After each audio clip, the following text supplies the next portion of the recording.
Hello and welcome to another LocoMX riding tip.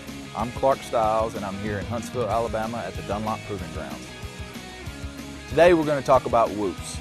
Whether it's on a supercross track or a motocross track, one thing remains the same.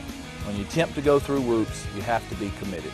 Other than commitment, I would have to say setting up and proper body position would be the next two most important elements.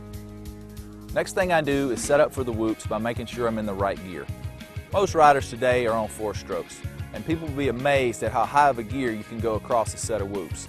What will happen on a 4-stroke is when the rear wheel leaves the first whoop and hits the second, it starts generating torque, and that helps pull you across the whoops. What I do to make sure my body is set up in the right position, I stand on the balls of my feet, have a good grip on the motorcycle with my legs, my elbows are up, and my body is in a neutral position with my butt back, my head over the handlebars. What I like to try to do is drive the front wheel right over the top of the second whoop and place it down on the third. Actually, what will happen is the rear will hit the second whoop right before the front wheel hits the third whoop, and that will traject you nice and flat going across. Next, I try to hit each and every whoop with the front tire, and the rear will follow. In review of the whoops, we have commitment, which is probably the most important.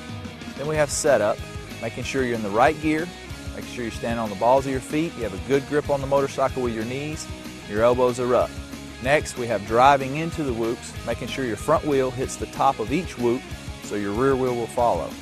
Then we have looking ahead. It's one of the things most of the guys forget.